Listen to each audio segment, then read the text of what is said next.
The crystal chandelier glittered above the white tablecloth as waiters in crisp black uniforms circled with silver trays of appetizers. Richardson's was Boston's most exclusive restaurant, the kind of place where reservations were hereditary and the menu didn't list prices. I adjusted my tie nervously, feeling like an imposter despite my carefully tailored suit. Across from me, Sophie smiled encouragingly, reaching under the table to squeeze my hand. We'd been dating for 2 years, but this was my first formal introduction to her extended family. Her father, Gregory Davidson, sat at the head of the table, occasionally checking his Patek Philippe watch as if our dinner was cutting into more important engagements.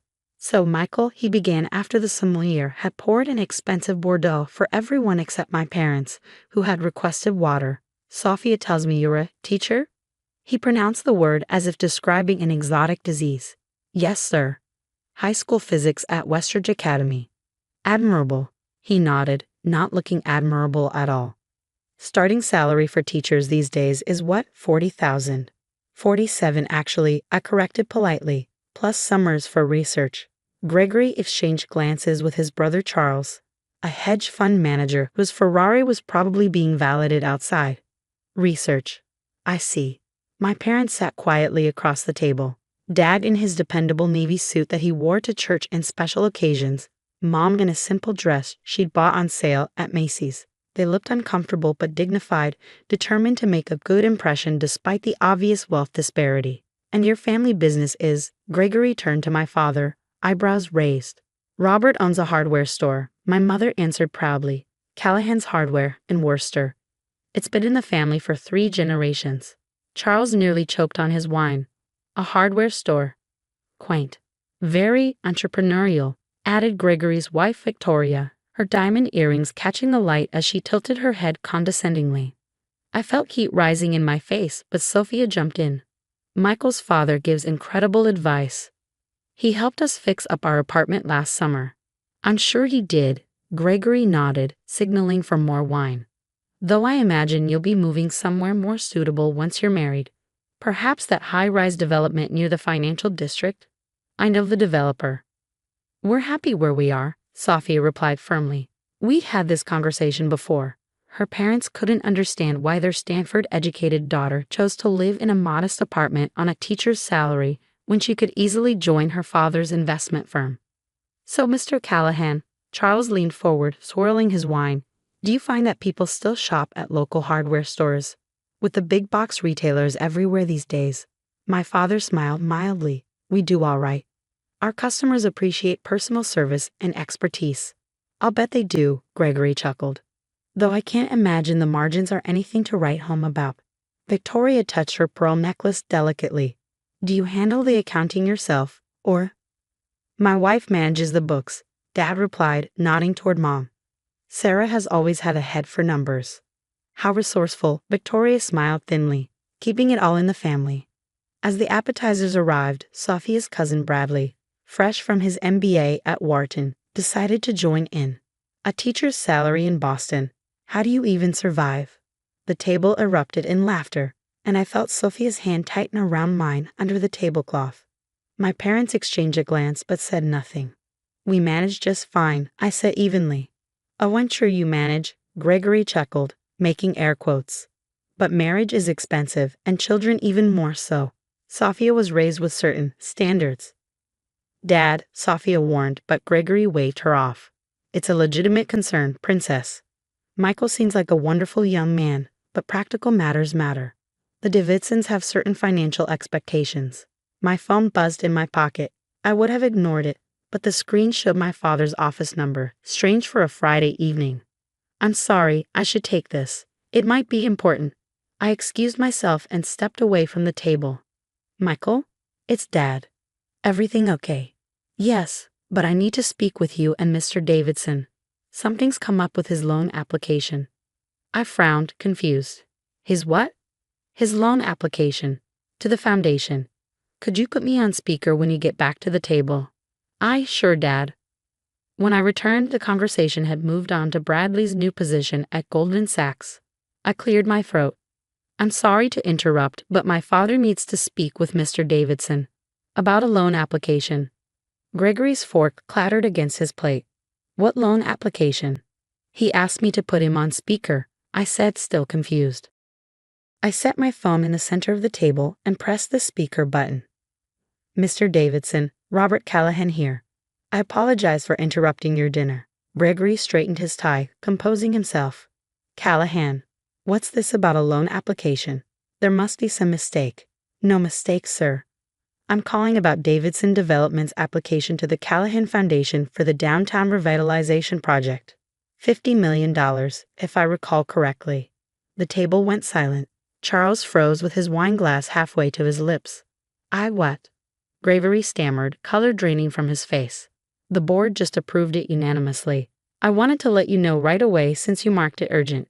Shall I have the funds transferred Monday morning, or would you prefer immediate processing? There'd be a small expediting fee, of course. Gregory stared at the phone, then at my father across the table, his expression a mixture of shock and dawning comprehension. You're Robert Callahan, of the Callahan Foundation. My father nodded simply. Yes, though I prefer Bob in social settings. Victoria's hand flew to her pearls. The Callahan Foundation that funded the new wing at Mass General? That owns half the waterfront. 30% of the waterfront, my mother corrected gently. We've diversified in recent years. I sat frozen, as confused as everyone else at the table. The Callahan Foundation. My parents had never mentioned any foundation. Mr. Davidson. My father's voice continued from the speaker. About that transfer. Gregory swallowed hard. Monday is fine, Mr. Callahan. Thank you. Excellent. We can discuss details at the board reception next week. Sarah and I look forward to seeing you there. Enjoy your dinner. The call ended, leaving an awkward silence broken only by the ambient restaurant noise around us. Charles was the first to recover, forcing a laugh that sounded more like a cough. Well, Robert, you've been holding out on us. My father took a sip of water. Not at all. You simply never asked about the foundation. We like to keep the hardware store as our public face. Keeps us grounded. The hardware store is a cover? Bradley asked incredulously. Not a cover, my mother clarified. It's where Robert's grandfather started. We maintain it out of respect for our roots and because we believe in honest work. The foundation grew from those principles. I stared at my parents, strangers suddenly in familiar faces. Why did you ever tell me? Mom reached across to touch my hand. We wanted you to find your own way without the burden of the family name. You chose teaching because you love it, not because you were rebelling against or conforming to family expectations. Gregory had gone from pale to flushed. The Callahan Foundation assets are, what exactly? Last quarter. Just under $12 billion, my mother replied matter-of-factly. We've had a good year. Victoria nearly dropped her fork. Billion? With a B? Philanthropy has been very good to us, Dad said mildly. Though we find that how you give matters more than how much. Gregory turned to me, his expression completely transformed. Michael, I had no idea. Please accept my apologies for any misunderstanding earlier. No apology necessary, I replied automatically, still processing this revelation. Sophia was staring at me, her expression unreadable. I couldn't tell if she was shocked, amused, or angry that I'd never shared this information I myself hadn't known. If you'll excuse us, she said suddenly, standing and taking my hand. Michael and I need a moment. She led me to a quiet alcove near the restaurant's entrance, away from prying eyes and ears. Did you know? She demanded immediately. Sophia, I swear I had no idea. The hardware store, our house in Worcester, everything has always been solidly middle class. Comfortable but modest. She searched my face, then burst out laughing. Oh my God, your father is incredible. Did you see Dad's face? I thought he was going to swallow his tongue. Her reaction broke the tension, and I found myself laughing too. I'm still in shock. $12 billion? My allowance growing up was $20 a week, and I had to mow the lawn for that. She grew serious, taking both my hands in hers. Why do you think they kept it from you? I thought about it, remembering countless childhood lessons about the value of hard work, the importance of earning respect rather than buying it, the responsibility that came with privilege. I think they wanted me to understand the value of things that money can't buy, to know who I was apart from wealth or status. And who are you? Michael Callahan? Sophia asked softly. The same person I was 20 minutes ago. A physics teacher who loves explaining how the universe works. The guy who fell in love with a brilliant woman who chose a meaningful career over a corner office in her father's company. I hesitated. Does this change anything for you? She shook her head firmly. Not a thing. Though I admit I'm enjoying watching my family squirm after the way they treated your parents. When we returned to the table, the dynamic had shifted dramatically. Gregory was engaged in animated conversation with my father about community development initiatives. Victoria was showing my mother pictures of her charity committee's recent gala, while Charles and Bradley listened attentively to every word my parents spoke. As we took our seats, Gregory raised his glass. A toast to Michael and Sophia, and to new family connections that promised to be enlightening. The evening continued with newfound warmth, though I noticed my parents remained exactly as they had been, polite, unpretentious, and quietly dignified. They answered questions about the foundation's work without boasting, deflected inquiries about their personal wealth, and consistently steered conversations toward community impact rather than financial returns. After dessert, as we waited for the valet to bring around our cars, my father pulled me aside. Son, I owe you an explanation. You think, I replied, but without anger. He smiled apologetically. Your grandfather built something remarkable from that little hardware store, not just a business, but a philosophy about wealth and responsibility. When he established the foundation, he was clear about its purpose, to do good quietly, without seeking recognition or power. So you let me believe we were just ordinary? There's no such thing as just ordinary, Michael. Every person has value independent of their bank account. We wanted you to know your own worth before you knew your inheritance. And when were you planning to tell me? After the wedding, actually. We have a whole presentation prepared, he chuckled. Though I admit, I accelerated the timeline a bit tonight. I couldn't sit there and watch that man dismiss you and your mother. I shook my head, amazed. All these years, I've been applying for scholarships, working summer jobs, budgeting carefully. And those experiences shaped you into someone who understands the value of education, hard work, and financial responsibility. Would you trade that understanding for a childhood of privilege? Before I could answer, the Davidson family approached, led by Gregory with an entirely new demeanor.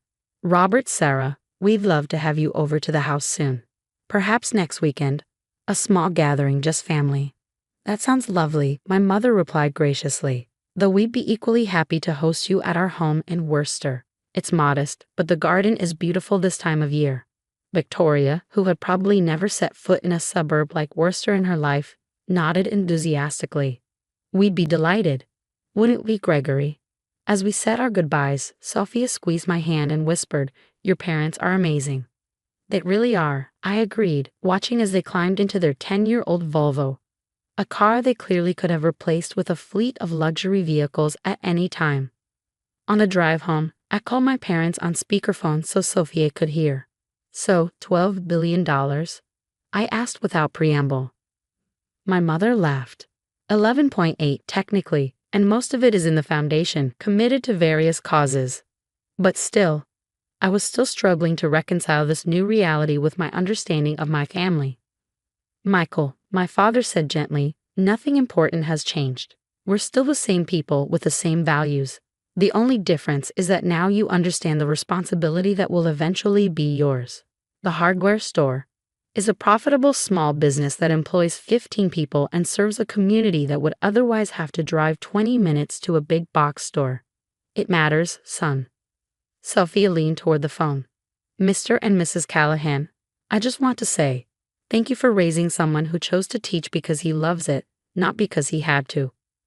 We're the ones who should be thanking you, Sophia, my mother replied warmly, for loving our son when all you knew was that he was a teacher from a family that owned a hardware store.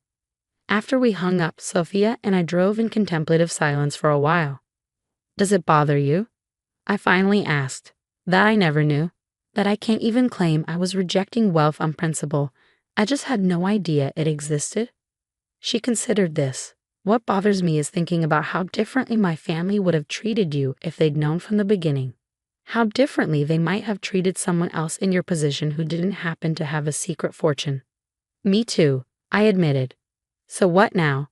Do you quit teaching and join the family foundation? I shook my head firmly. Absolutely not. I love my job. Though I might talk to my parents about establishing a scholarship fund for students interested in STEM education. She smiled. That sounds perfect. Later that night, after dropping Sophia at her apartment, I drove to my own modest one-bedroom, seeing it through new eyes. I could move tomorrow to a penthouse, buy a sports car, live a completely different life. The possibility was dizzying. Instead, I made myself a cup of tea and called my parents again. I need to understand everything, I told them. The foundation, the responsibilities, the expectations. If I'm going to be part of this legacy, I want to do it right. My father's voice was warm with pride. That's exactly what we hoped you'd say. Come home this weekend, we'll start at the beginning. And Sophia. Bring her, my mother said without hesitation. She's family now. As I hung up, I realized that while my understanding of my family had been appended, the core truths remained unchanged. My parents had always valued character over wealth, service over status, and genuine connections over social climbing. The revelation of our financial situation didn't change who we were. It just added responsibility to the values they'd already instilled. 3 months later, Sophia and I were married in a ceremony that balanced elegance with meaning. The Davidson family, still slightly shell-shocked by the revelation of the Callahan fortune, had become noticeably more humble. Gregory had even started showing genuine interest in community development beyond its profit potential. At the reception, my father clinked his glass for the traditional toast. Guests fell silent, many of them still adjusting to the idea that unassuming Robert Callahan from a hardware store was actually Robert Callahan of the Callahan Foundation.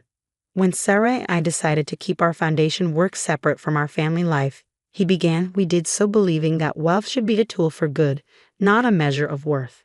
We wanted Michael to define himself by his character, not his inheritance. He turned to me and Sophia. Today, as we celebrate your marriage, we couldn't be prouder of the choice you made, to find someone who values you for exactly who you are, not what you have. He raised his glass. May you build a life together that remains true to itself, regardless of circumstance. And may you always remember that the greatest fortune isn't measured in dollars, but in how many lives you touch for the better. As glasses raised around the room, I caught Gregory Davidson's eye. The arrogance that had so defined him at our first dinner had given way to something resembling respect, not for the Callahan wealth, but perhaps finally for the Callahan values. And that, I realized, was the point of my parents' long deception, to ensure that when the truth eventually emerged, we would all understand that true worth had nothing to do with net worth at all.